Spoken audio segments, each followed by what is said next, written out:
right, well, I'm going to jump right in just a moment. And so I really appreciate all of you being here to talk about heart words, to learn more about them. And, you know, it's an investment in your time. And I want to give you everything that you need to be able to teach heart words so you can get started right away, so that you leave this webinar with tools that you can use and go right back to your classroom with being able to teach heart words right away, no matter what curriculum you're teaching. So that's my goal, and I really am excited to share everything with you about heart words. So let's get started. This is the first in our Science of Reading series. Let's talk about heart words, and we'll be having other webinars coming up over the summer. And I am Jen Doyle. I am the Director of Education Innovation at PDX Reading Specialists. And we're located in Oregon, right around Portland, Oregon. And I have two colleagues that are also here with me today. I have Haley, who will be monitoring the chat. So if you have any questions that come up during the webinar, anything that comes to mind, put it in the chat and I will definitely get to it at the end. And then I also have Michelle here with me, and she will be helping with any tech support. If you're having any issues with Zoom or anything is coming up, just send her a message in the chat. But we're really excited to meet you and to share heart words with you. So I'll jump right in with our agenda. So this is what we're going to talk about today. We're going to focus on first, what are heart words? Because there's a lot of confusion out there. It's a big buzzword. So what exactly are heart words? And then we'll take a little look at, how does the brain learn words? How does the brain learn to read? And then what I'll do is I'll go through step by step through a lesson on how to teach heart words. And so I'll walk through exactly what you need to do to be able to teach a lesson to your class. And then we'll talk a little bit about how can you implement that in your classroom, no matter what curriculum you teach. And then I'll save time at the end for a Q&A.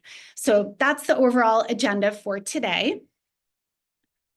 And then if you have any questions, as I mentioned, anything that you've started coming into the session with, anything that you have along the way, just put all your questions in the chat and Haley will help me keep track of those.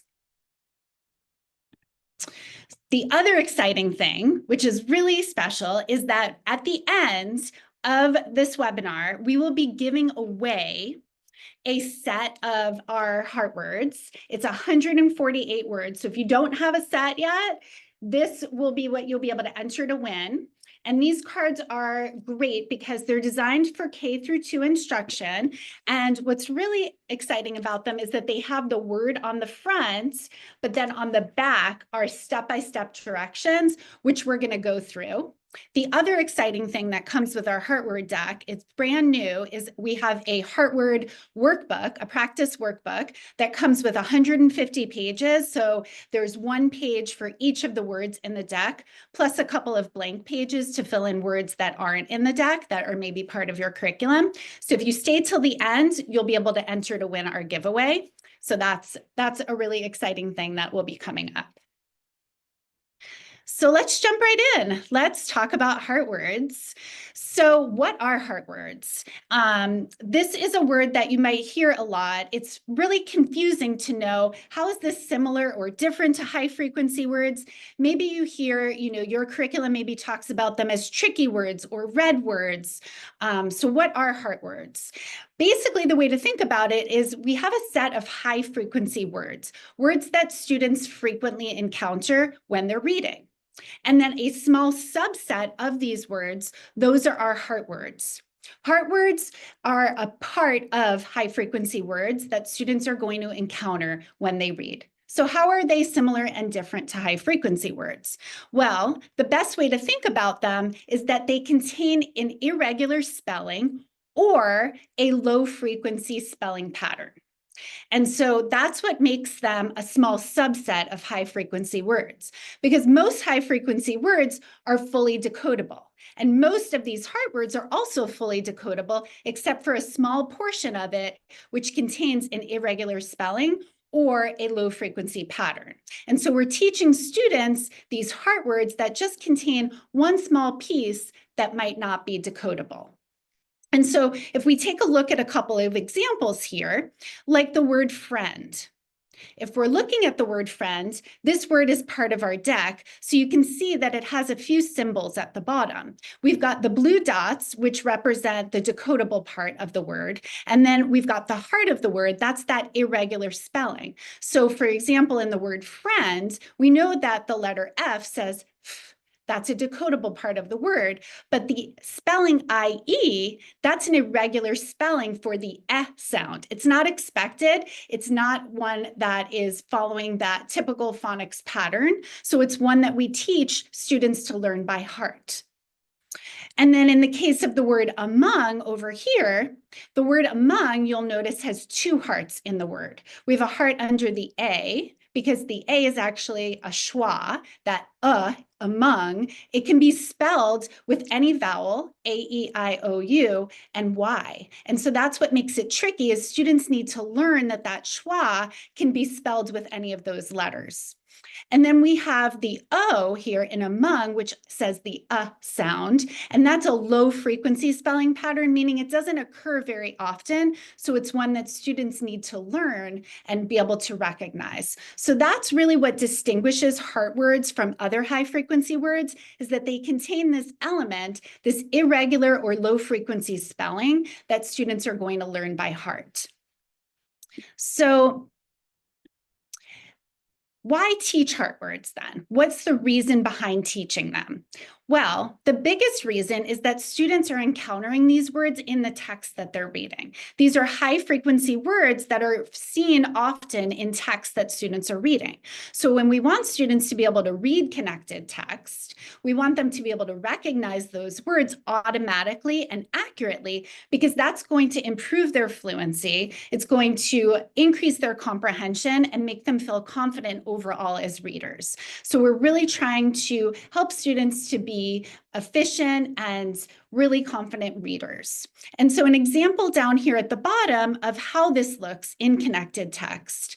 If we're teaching the word friend, then when students are reading a sentence like, my best friend is fun, they'll be able to automatically recognize it. And what we want to avoid having students do, we don't want them to use the strategies that poor readers use. We don't want students to guess a word based on the context or based on the size and the shape of the word. We want them to have the strategies that they would use to decode any word. We want them to recognize the parts of the word, know that the sounds that they make, and be able to break the word into parts rather than just try to guess and check at that word. And so teaching heart words helps students to be able to automatically recognize this and also know how to break it apart when they're reading connected text. So that's just a little background about why we teach heart words. And then we'll kind of jump in next into, if we want students to learn to read words using heart words, using the same methods that we would teach using decoding any word, we first need to understand that every word has three forms.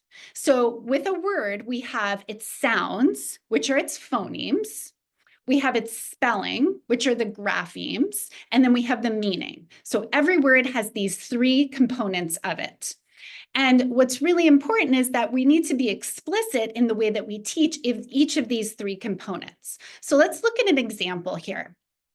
So if we take the example of the word horse, we're looking here at how does the brain activate when it's reading? And so if we think about the word horse, we have in the frontal part of the brain, that's where the brain is recognizing how to articulate and pronounce the word horse. And then what's really important here is this meaning and context piece. And what's really critical is that students have the oral language, they have the understanding of the context or the meaning of the word horse. Because in order to read and in order to comprehend, you need to be able to understand the meaning. Of course, you could decode the word, but without any meaning, it's not going to make any sense for a child. And then we have this piece over here, which is the word analysis or the phoneme-grapheme association, where we're really connecting the phonemes to the graphemes. So what we want to be explicit about is how does that sound relate to a letter? And so we're carefully teaching those pieces. And then in the very back of the brain, in that occipital part of the brain, we have this visual word recognition. And that's the part that automatically recognizes a word. So when you hear someone talk about sight words, that's where we're storing those sight words. We're knowing them automatically without having to think of the word. It's like we have this whiteboard in the back of our brain that's just storing these words. So when we see it, when we see the word horse, we know it right away. And so that's the goal, is that we're really creating the neural pathway that helps students to build this visual word recognition. So how do we do that? How do we help students to build these neural pathways to connect these parts of the brain? So the way that's done is through a process called orthographic mapping. So we connect all of these pieces of the brain. All of these pieces of the brain connect to be able to do what's called orthographic mapping, and that is where we're storing those words in our long-term memory. So let's take a closer look. What is orthographic mapping? Now, you may or may not have heard that word before, but the best way to define it, according to Kilpatrick, orthographic mapping is the process that we use to store words in our long-term memory. It's storing them in the back of our brain, in that visual word form part of our brain. But what we need to do is be able to link those three forms of the word: the phonemes, the graphemes, and the meaning. And then once we've stored a word in long-term memory, readers don't have to sound it out anymore. They just know it automatically, and that's the goal. So how do we get students there? How do we get them to be able to do this process? So let's take a look at how that's done with our heart words. What we need to remember, though, is that students can't just be taught words only by sight. They have to connect all of these areas, because when we look at the very back of the brain here, this is a small part of the brain, this visual word form area. It can't store all of the words just by sight. We have to teach students to recognize the chunks in a word so that they're connecting all of the processes in a brain. Because in the brain, realistically, we can store about 2,000 of those chunks. We can't store all of the words in the English language as a whole. So we need to teach students to recognize those chunks so that they can apply them to read any word. So we're really building up this visual word form area through connecting the processes in the brain, because we don't want students to just rely on knowing that size and the shape of a word. So when we think about how do we teach orthographic mapping, well, the main thing to think about is that orthographic mapping is not a skill. It's really a process. So we can teach the skills involved with orthographic mapping, but we're teaching those specific skills so we can make that process work in the brain. So let's take a look at the example of the word my here. So if we think about the word my, this is really a fully decodable word. We've got M says and Y says I. But when we're first teaching this word, students might not yet know that Y says I in this word. So that's where we'll have to do some explicit instruction there. But what we're doing is we're helping students develop the skills for both encoding and decoding. And so that way, when a student hears the word my, they hear those sounds, I, they know how to attach the letters to them, M, Y. And then the same is true for decoding. So when students see the word my, they recognize the letters and the sounds they make. So they know M says and Y says I. And so when they blend that together, I, it says my. So we're really teaching those skills of orthographic mapping, the skills so that students are able to process the words. Let's take a look at how we might do this with a word that contains an irregular part. So like in the word friend. So in the word friend, we're doing the same thing, but in this case, we have an irregular part that we're going to be teaching, where we want students to be able to encode and decode this word so that when they hear the word friend, they know that, oh, that eh in friend, when I spell that, that's spelled with the letters I-E. And when I'm reading that word and I see those letters I-E, I know that that says eh. So just as we would teach any word that is decodable, we're doing that same process with heart words so that we can make it really explicit and clear as to what sounds those letters make, even though they can be irregular. So now that I've explained a little bit of background about how the brain learns words, why we teach heart words, a little bit about orthographic mapping, I want to jump in and look at how do we teach students a lesson using heart words? How do we instruct in the classroom? I'm going to use our heart word deck as the example. You can do this same lesson with any word that you have in your classroom that is maybe it's not part of our deck. Maybe you have a different deck of words. The same process can be used no matter what words you have, but I'm going to use our words as an example. And as I mentioned, there are 148 words in the deck. So if you're teaching kindergarten, you're not going to do every single word in this deck. You're going to pick the words that match. And we'll talk a little bit about that later, how to choose the words to teach, but I'm going to walk you through a lesson. And as I mentioned before, the cards in our deck, the front of the card has the sounds and that are indicated by symbols. And what's really important to note about that is that every symbol corresponds to one phoneme. So what that means is when we're looking at the word heart, the H is one sound. H says, and then we have the letters E-A-R. And even though there are 3 letters there, it just makes one sound, which is why it has a heart with the line underneath it. So we have that E-A-R says R, just one sound. And then the T says T. And so those blue dots indicate the parts that are decodable, and the heart indicates the part that we're going to learn by heart. So that's the way all of the cards work. So no matter what, every symbol matches and corresponds to one phoneme and one grapheme. So let's take a look at a lesson. I'm going to walk you through how to teach the word about. And I'm going to teach it as if I'm teaching a class, the word about, but I'll also give you a little bit of explanation as to why I'm doing certain steps as I go through so you understand why I'm doing it a certain way. But I'll give you a little bit of modeling of how I would do it with a class so that you have a little background to that as well. And what I also recommend doing as a teacher is really spending a little time with the word and looking at the directions on the back of the card, doing a little practice first, because you're going to want to get familiar with it before you teach the class. So let's look and analyze the word about together before we jump into the lesson. So what I notice when I look at the word about is we have 4 symbols here. So we have 3 blue dots and one heart.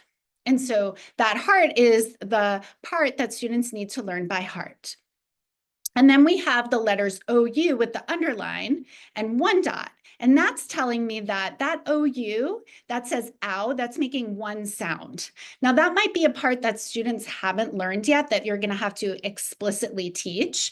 Hopefully in your curriculum, they're learning the word about after they've been taught that OU sound. But if they haven't, you'll have to do a little bit of instruction there. Now, looking at the letter A in about, that says And so the reason that that has a heart underneath it is because it's a schwa. And with the schwa, it's a tricky sound because it can be spelled with any vowel, A-E-I-O-U-Y. And so students need to learn what the correct letter is to spell that sound because it's not making the expected vowel sound there. And so having a little bit of that knowledge and really analyzing and looking at the word before you teach it, it's going to help you to really instruct that word. So now let's look at the back of the card. So on the back of every card in our deck, we have a step-by-step set of directions. And so these are designed so that you can go one bullet point at a time and teach each part as you go through. Then at the very bottom, that's where there are some notes for the teacher. And so these notes give you some information that I've already kind of explained a bit about, but you'll notice that there's like a little asterisk that corresponds to the directions at the bottom. So for this case, this is indicating that A is a schwa, and that it's tricky because we don't hear that vowel sound, so it's tricky to spell. And it's also giving us some information about the OU saying ow. So on the bottom of each card, you'll see some teacher notes. Sometimes it'll be information related to dialect or perhaps some morphology. It will give you a little bit of information there to help you make sense of the word and help your class understand it. So these are not things that you necessarily need to read out loud to students, just kind of background information for yourself so you know what to expect. So I'm going to walk through the lesson now, and we'll go through step by step on how to teach the word about. So if I were starting off with the word about, I could either show the word, under my document camera. I could write it on the board. I could even just do it orally at first and just talk about the word without it even being up initially. Just depends on your setting and what would be best for your students. You could teach this one-on-one, in a small group, as a whole class. So just depending on what format works the best for your students. So I would start off by letting the class know, today we're going to learn the word about. And we can think about the word by thinking about the sentence, what is this story about? And I want to introduce the word about using a sentence. So I might ask my class, can you give me a sentence using the word about? Just to gather some more ideas from the students, because remember, we want to root this word in context. We want students to tap into that meaning part of their brain, so we're connecting those regions. And so we talk about the word in the context of a sentence to be able to root it in meaning. And what's important with the word about is that about, you can't really visualize it in your brain. Not like you might with the word, cat or dog and create a mental image. So we have to put it in the context of a sentence to create that meaning. So students can really bring that word into their visual word form memory by being able to visualize and understand the meaning of it. So after I finish introducing the word through a sentence, then I'm going to move into the next step. My next step is segmenting. So with our heart words and with the instructional information that you get, we like to use the I do, we do, you do method. So where I'm modeling for students, we're doing it together, and then we're scaffolding it so that they can do it on their own. So I would first start out by showing students how to tap out the sounds in the word. So I might say, the word about has 4 sounds, b, out, about, and do a little bit of a demonstration as to how to tap it out. Now, you can use any tapping method that you use in your classroom. Some teachers tap on their arms or on their table or in their hand, whatever tapping method you use with students to be able to tap out the sounds. And so after I've modeled that, then I would have students then do that with me. We would blend the word together and have students do that all together so that they're tapping out and blending the sounds. And I want to be explicit too. It's really important to be explicit while we're blending the sounds about why certain parts are labeled with a heart and why certain parts are labeled with a blue dot. So, and especially as we go into the next step with mapping the sounds. So that next step is the orthographic mapping piece of really tying together the phonemes and the graphemes. And so we want to help students kind of clue in to the sounds and the letters and how they fit together.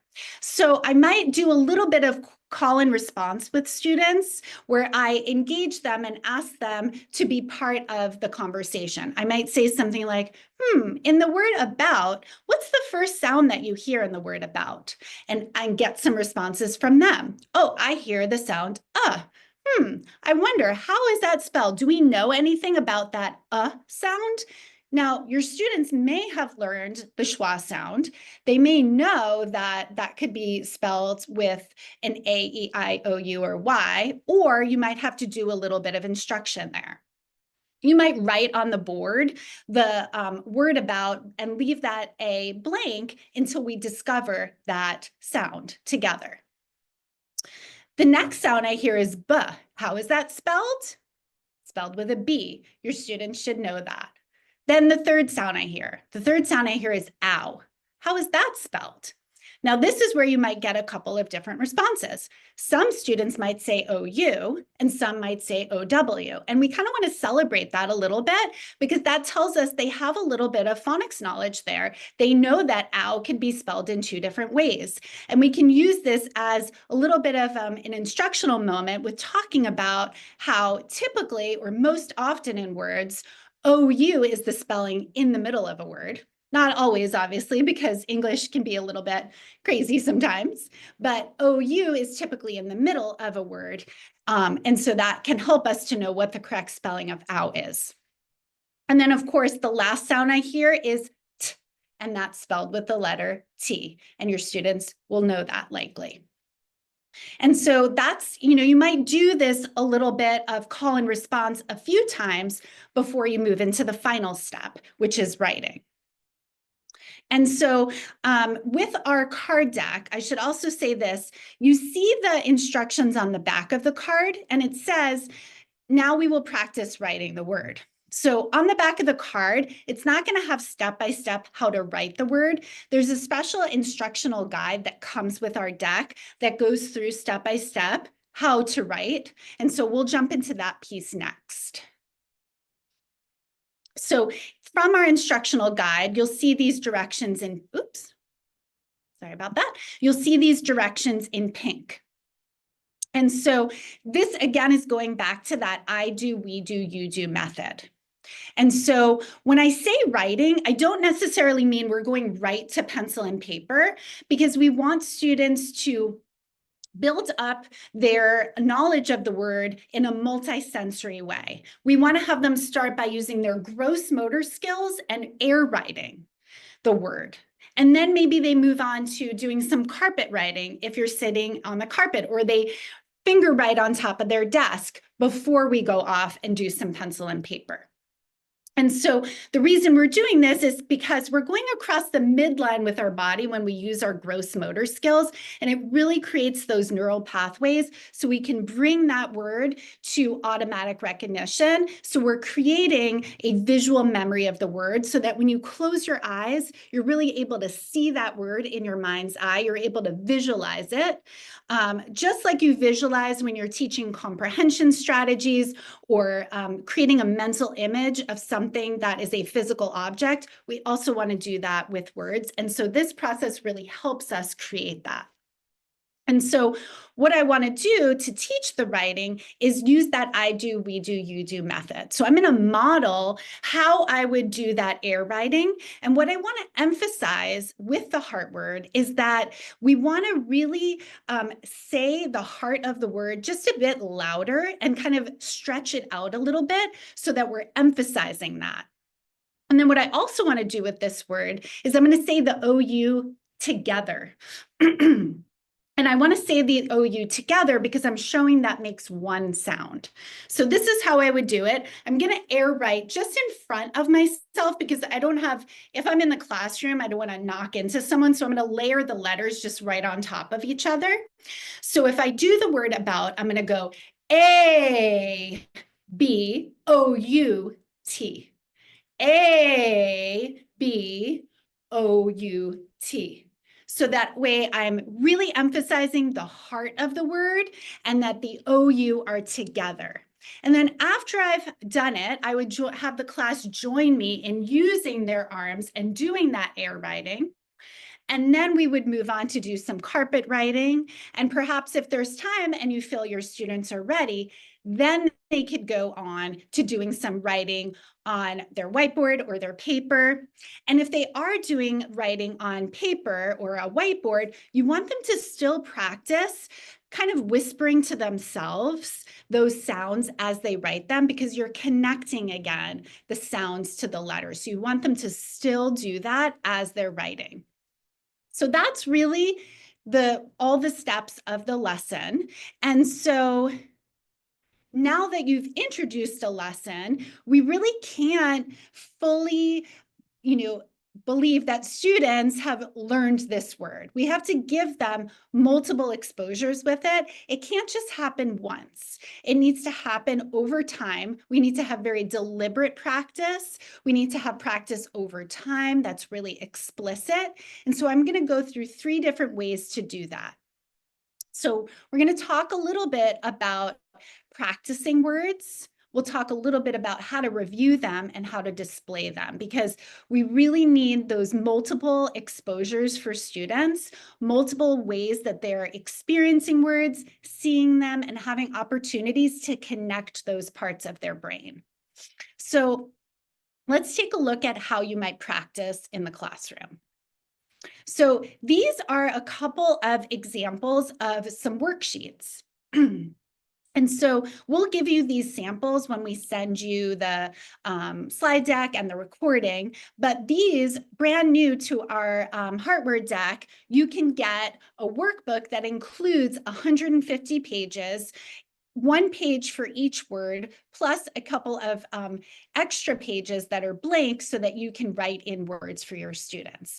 And so what's important about practicing HeartWords is that you're including all of those aspects of what the brain needs. You're including having students saying the word, reading it out loud, tapping out the sounds, having them do their fine motor of tracing, having them locate the heart of the word, and then also connecting it to some meaning through reading and practicing with a sentence. So any practice that you do, it's really great to include all of those pieces so that students really get all of the parts of their brain connecting. And then this page here is a blank one. So that way you can fill in a word that's maybe not included in our deck of words, or any word that you feel like students really need to practice. And so this has students writing the word, tapping out each sound, finding the heart of the word, and then using it in a sentence. And then we also want to think about how else can we review words? And so we don't want heart words to just be taught once and then forgotten about. And there's lots of ways to really integrate it into your classroom and bring it into what you're doing every day. And so I've seen a lot of really great teachers that do put it in their morning meeting message. So that way, when you're writing your message to your students, put some heart words in it. Have them come up and identify the heart of the word. Have them practice seeing it in context. Have them practice breaking it apart and identifying the heart of the word. And it's really easy to do that through a morning message. I've also seen teachers play some really fun games. One of the games that I saw recently was a teacher playing rock, paper, scissors with a heart word. And so you can have it be a competition between students where, say they're using the word walk, they're doing W-A-L-K, walk. And they're saying the letters and counting them out so that they feel those letters.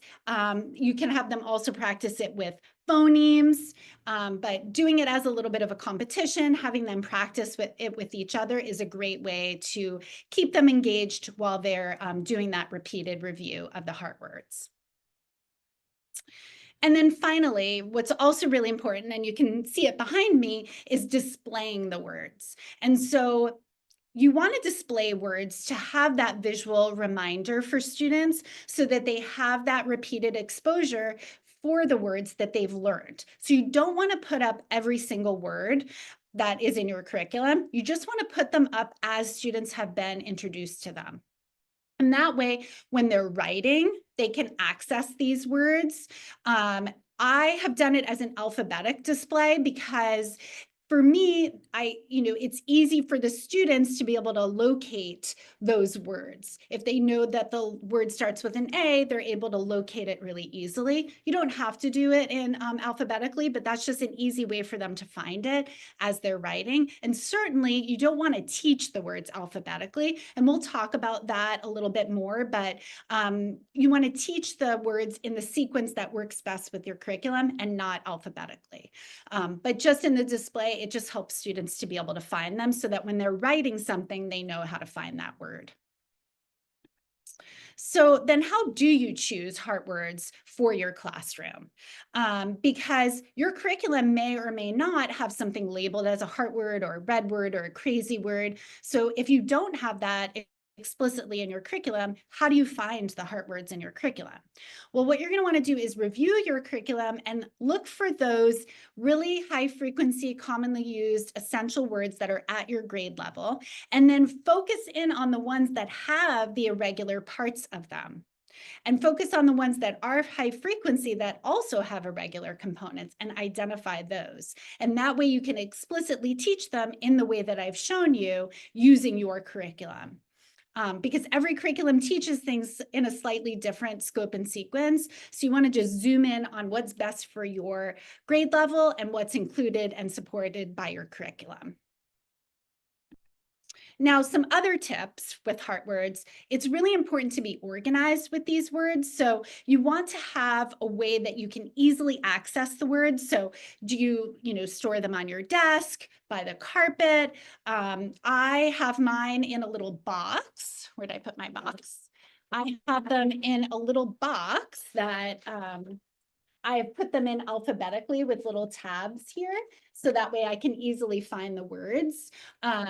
You could put them in a binder, some teachers have put them on a ring, just whatever seems to work for you that helps you to easily access them. And then you can think about, how do I want to group the words? What's the best way to group them? Do I want to do it alphabetically, by unit? Sometimes being able to know what words are in a unit can be helpful, or maybe it's by phonics focus. So thinking about what works for your class, what works for your curriculum, that's going to be the most beneficial for your students, so that way you're just organized with the words and you know what to teach. So we finished all of the heart word information. I've given you a ton to think about. And now we're at the very end. And so I want to reward you for listening and give you an opportunity to win our heart word deck. So what I'm going to do in a moment is I am going to ask a question. And the first person to answer in the chat will get to win one of our heart words decks. And I want to make sure everyone's ready. So whatever you need to do to get ready with the chat, maybe open it, maybe have a piece of paper if you want paper, just get yourselves ready for the question that I'm going to ask so that you're ready for the giveaway. And get your fingers ready to type. Okay. So here is my giveaway question. How many phonemes, so think about phonemes or sounds, how many phonemes are in the word, beautiful? Go.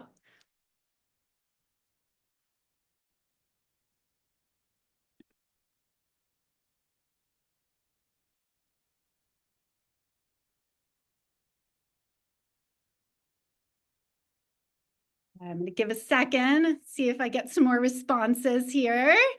Love it. All right.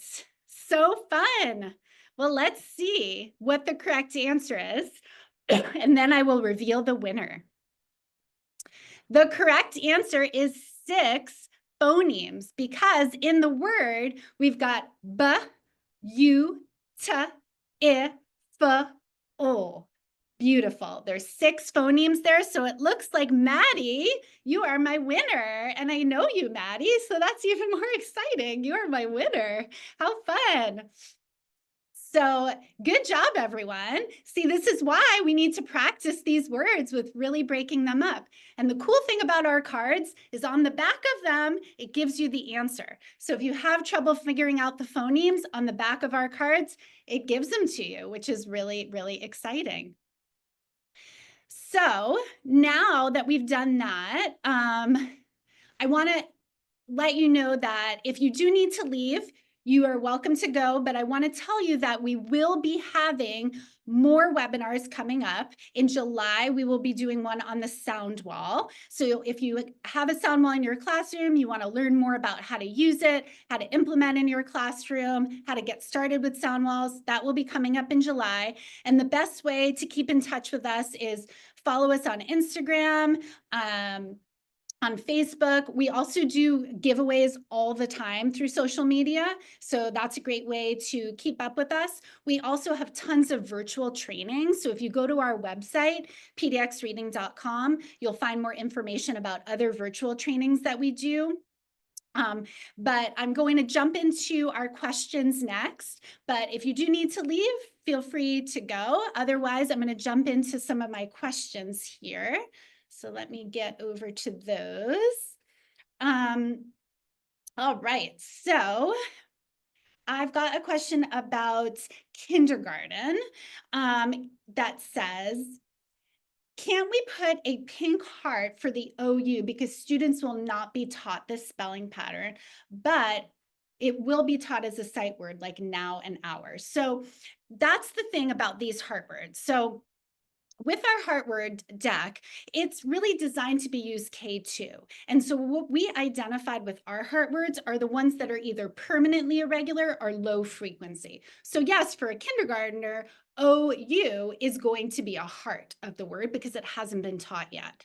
So that definitely will be something that isn't part of the curriculum for kindergarten, but will be more decodable at a later age. So what if my curriculum doesn't have a word that's included in your deck? What do you do? So our deck has 148 words, and we chose words that are based on a few different curriculum, but we couldn't include everyone. So what I would recommend doing is on our website, we have an instructional guide. And in that instructional guide, there's a list of all the words in our deck. So you can take our list and compare it to the words in your curriculum. And then I think if there are words missing, what I would do is, get an index card, add them to an index card. That's a great way to add words in.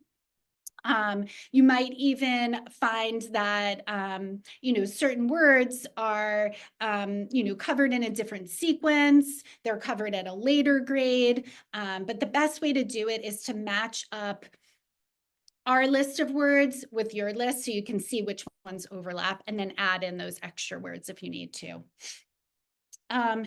So someone else asked about the practice pages that I showed. So the practice pages that I showed are included with our deck. So brand new, with our deck of cards, you get a 150-page workbook that is printable, downloadable, and that way students can practice the words. So if you've already ordered our Heart Word deck, we'll be sending you an email with the workbook since it's now included with the deck. So it says, will there be a kindergarten deck available at some point? So there's not going to be a specific kindergarten deck because the words in the deck are really designed for K2, but perhaps it's something we consider in the future, but we've tried to include the most important words in our deck that would be used in kindergarten, but perhaps it's something we consider in the future. Other people wanted to know how much time should be spent on heart word instruction.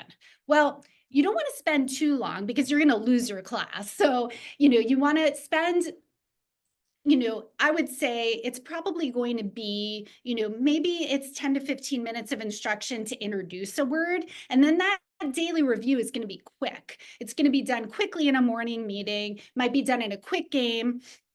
Those quick practice pages, just finding some quick opportunities, but you don't want to lose your class by spending too long on one word. They're going to get bored. So I would say, yeah, like 10 minutes, maybe 15 minutes is a good amount of time, depending on the age and grade level. Yeah. Any other questions that I missed here? Anything else anyone's wondering?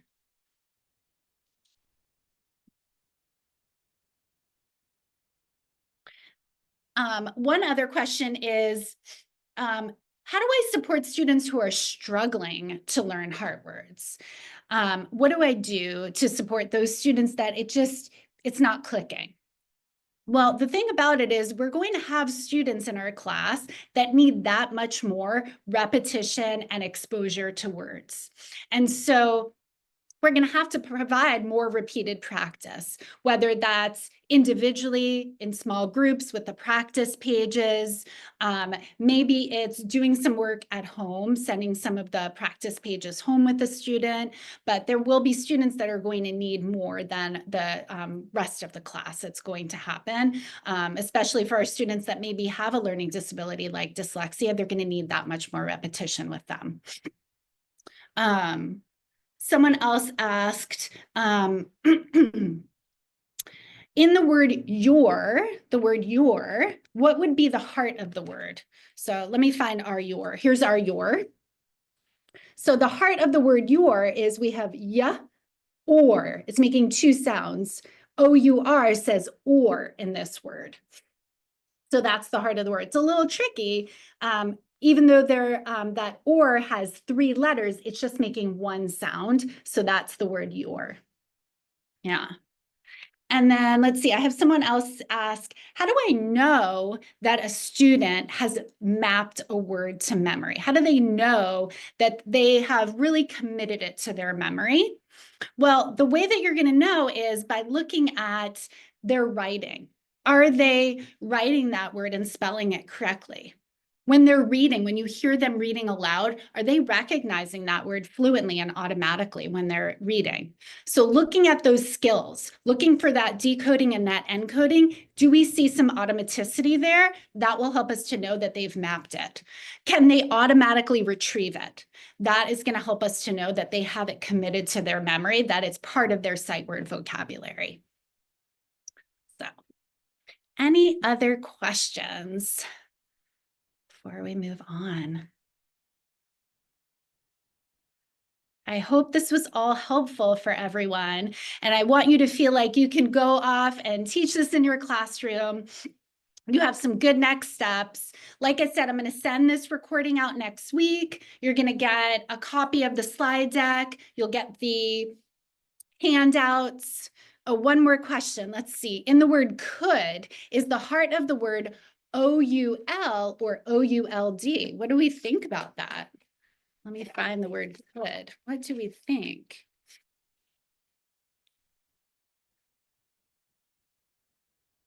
What do we think there?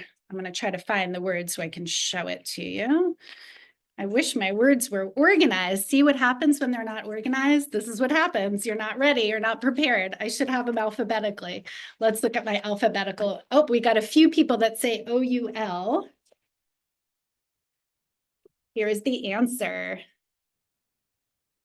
And the reason is because we have k, O-U-L says d. That's how that works, yeah. And so again, what's great about our deck is that answer is right there to help you out if you get stuck.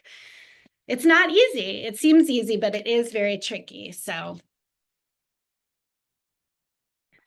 awesome. Well, we hope you enjoyed this webinar, and definitely stay, connected to us. Follow us on social media on Instagram and Facebook. You can also find all of our products on our website. We have tons of products, and we'll be having more webinars in the future. So I'm so happy that you joined us. Thanks so much for being here and taking the time to learn with us. Thanks, everyone.